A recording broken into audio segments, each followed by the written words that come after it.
حضرت صفیہ نے کہا کہ میں اپنے بھائی کی لاش کو دیکھ کر انتہائی صبر اور ہمت سے کام لوں گی۔ ایک اور آواز گونجی، میرے چچا حمزہ نے قرابت کا حق ادا کیا اور نیک اعمال کرنے میں سبقت لے گئے۔ یہ وہ جملہ ہے جسے نبی کریم آقائے دو جہاں حضرت محمد صلی اللہ علیہ وسلم اکثر دہرایا کرتے تھے۔ حضرت حمزہ کی شخصیت کی گہری تاثیر اور مقبولیت اس قدر زیادہ تھی کہ صحابی اپنے بچوں کے نام ان کے نام سے موسوم کرتے تھے۔ ناظرین گرامی، سوال تو یہ ہے کہ اتنے بلند مرتبہ اور نامور اسلامی شخصیت کی آخر 2 دفعہ قبر کیوں کھولی گئی؟ یہ تو سب جانتے ہیں کہ پیارے آقا حضرت محمد مصطفیٰ صلی اللہ علیہ وسلم اپنے چچا سے بے حد محبت کرتے تھے۔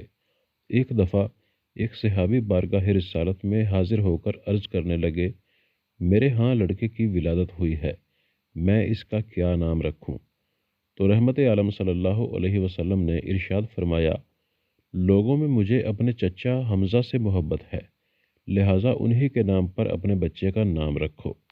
نبی آخر الزماں حضرت محمد صلی اللہ علیہ وسلم کی ولادت سے 2 سال پہلے آپ کے چچا اور رضائی بھائی سید الشہداء شیر خدا حضرت سیدنا حمزہ بن عبد المطلب پیدا ہوئے۔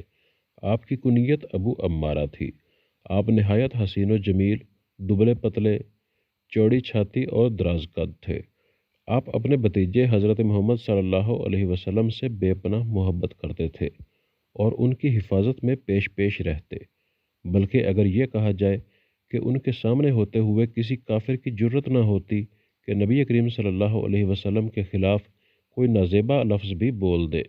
اسی طرح اعلان نبوت کو 6 سال گزر چکے تھے کہ ایک دن کوہ صفا کے قریب ایک باندی نے آپ کو شکار سے واپسی پر روکا اور کہنے لگی، اے ابو عمارہ، کاش آپ پہلے آ جاتے۔ تھوڑی دیر پہلے ہی ابو جہل نے آپ کے بھتیجے محمد کو گالیاں نکالی ہیں اور ہاتھا پائی بھی کی، لیکن حضرت محمد صلی اللہ علیہ وسلم نے کوئی جواب نہیں دیا اور چلے گئے۔ یہ سنتے ہی آپ جوش میں آ گئے، تیزی کے ساتھ خانہ کعبہ کی طرف بڑھے، بغیر کسی طرف متوجہ ہوئے سیدھا ابو جہل کے پاس گئے اور جاتے ہی اس کے سر پر زور سے اپنی کمان دے ماری۔ ابو جہل کے سر سے خون کا فوارہ نکل پڑا اور ساتھ ہی فرمانے لگے، آج سے میرا دین وہی ہے جو میرے بھتیجے محمد کا ہے، اگر کسی میں طاقت ہے تو مجھے روک کے دکھائے۔ آپ مدینہ تشریف لائے تو اسلامی لشکر کے پہلے علم بردار بنے۔ 2 ہجری میں ہونے والی پہلی جنگ میں آپ نے بے شمار کافروں کو جہنم واصل کیا۔ مکہ کے مشہور جنگجو پہلوان عتبہ کو حضرت حمزہ نے ہی ایک ہی وار میں ختم کیا، جس کے بعد پورے عرب میں حضرت حمزہ کی دھاک بیٹھ گئی۔ 15 شوال المکرم 3 ہجری غزوہ احد شروع ہوتا ہے کہ جس میں کفار مکہ غزوہ بدر کا بدلہ لینے کے لیے مسلمانوں پر حملہ کرتے ہیں۔ ان کا سب سے بڑا مقصد حضرت حمزہ کو شہید کرنا ہے، کیونکہ جتنا نقصان غزوہ بدر میں کفار مکہ کو انہوں نے دیا اور کوئی نہ دے سکا۔ جبیر بن مطعم نے اپنے غلام وحشی کو، جو کہ نیزہ چلانے میں ماہر تھا، اس کو لالچ دیا کہ اگر تم میرے چچا کو قتل کرنے والے حضرت حمزہ کو شہید کر دے گا تو تجھے آزاد کر دیا جائے گا۔ ہند زوجہ ابو سفیان نے بھی وحشی کو کثیر انعام کا لالچ دیا، کیونکہ ہند کے باپ عتبہ کو حضرت حمزہ نے جنگ بدر میں قتل کیا تھا۔ چنانچہ وحشی نے حضرت حمزہ کو دھوکے سے کسی اور لڑائی کے دوران پیٹ میں نیزہ مار کر بے دردی سے شہید کر دیا۔ یہ سارا واقعہ اسی طرح بخاری اور مسلم میں روایت ہوا ہے۔ حضرت حمزہ کا پیٹ چاک کر کے ان کا کلیجہ نکال کر ہندا نے چبایا، پھر ہندا نے کافر عورتوں کے ساتھ مل کر حضرت حمزہ کے کان اور ناک کاٹ کر انہیں لڑی میں پرو کر ان کے کڑے بازو بند اور پازیب بنائے اور انہیں پہن کر مکہ میں داخل ہوئی۔ جب نبی کریم صلی اللہ علیہ وسلم نے حضرت حمزہ کے جسم کو دیکھا تو آپ صلی اللہ علیہ وسلم رونے لگے۔ آپ کے کٹے ہوئے جسم کو دیکھ کر شدت غم سے آپ صلی اللہ علیہ وسلم کی آواز بلند ہوئی اور فرمایا، حمزہ سید الشہداء ہیں۔ مسلمانوں ذرا ایک دفعہ اس منظر کو سامنے لائیں کہ جب حضرت حمزہ کی بہن حضرت صفیہ کو پتہ چلا کہ ان کے بھائی شہید ہو گئے، وہ ان کو دیکھنے کے لیے آئیں تو حضور اکرم صلی اللہ علیہ وسلم نے ان کو اپنے بھائی کا کٹا ہوا جسم دیکھنے نہ دیا۔ خیر حضرت صفیہ کی لائی گئی چادر میں حضرت حمزہ کو کفن دیا گیا۔ چادر اس قدر چھوٹی تھی کہ سر ڈھانپتے تھے تو پاؤں ننگے ہو جاتے تھے، اور اگر پاؤں ڈھانپے جاتے تو سر ننگا ہو جاتا تھا۔ اللہ اکبر!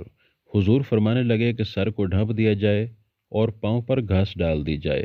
حضرت حمزہ کی قبر کشائی کی پہلی روایات میں حضرت جابر نے بیان کیا ہے کہ جسے امام مسلم اور امام بخاری نے بھی روایت کیا ہے۔ حضرت جابر فرماتے ہیں، جنگ احد کے 46 سال بعد معاویہ بن ابو سفیان کے دور میں انہوں نے ایک نہر احد کے مقام پر نکالنے کا حکم صادر کیا۔ جب اس نہر کا کام شروع ہوا تو منادی نے مدینہ میں یوں صدا لگائی کہ جن لوگوں کے شہید رشتہ دار احد میں دفن ہیں، قبر کشائی کر کے اپنے اپنے شہداء کے جسم کسی دوسری جگہ منتقل کر لیں تاکہ وہ پانی سے محفوظ رہ سکیں۔ حضرت جابر بن عبداللہ فرماتے ہیں کہ یہ سن کر مدینہ والے احد کی طرف نکل پڑے، جن میں خود بھی میں بھی شامل تھا، کیونکہ میرے والد عبداللہ بھی احد کی جنگ میں شہید ہوئے تھے اور وہیں ہی دفن تھے۔ میرے والد عبداللہ اور عمرو بن جموح ایک ہی قبر میں دفن تھے۔ شہادت کے وقت عمرو بن جموح کی پیشانی زخمی تھی اور میرے والد نے عمرو کی پیشانی پر ہاتھ رکھا ہوا تھا اور اسی حالت میں دونوں شہید ہوئے۔ اس لیے جب صحابہ ان کا ہاتھ ہٹاتے تو پیشانی سے خون نکلنے لگتا، جس کی وجہ سے رسول اللہ صلی اللہ علیہ وسلم کے حکم کے مطابق ان دونوں کو اسی حالت میں ایک ہی قبر میں دفن کیا گیا۔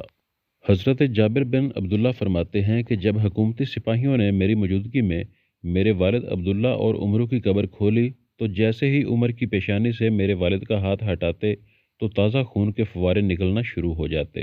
یہ معاملہ دیکھ کر انہوں نے یہ قبر بند کر دی۔ اس کے بعد سپاہی حضرت حمزہ کی قبر کی طرف بڑھے اور قبر کھودتے ہوئے حضرت حمزہ کے پاؤں پر کدال لگی تو ان کے پاؤں سے تازہ خون نکلنے لگا۔ حضرت جابر سے روایت ہے کہ میں اس بات کا عینی شاہد ہوں کہ تمام شہداء کے جسم تر و تازہ تھے اور حضرت حمزہ تو ایسے لگ رہے تھے جیسے سو رہے ہوں۔ جب سپاہیوں نے شہداء کا یہ عالم دیکھا تو مزید قبر کشائیوں کو روک دیا اور دوبارہ سبھی کو اسی حالت میں دفن کر دیا جیسے پہلے تھے۔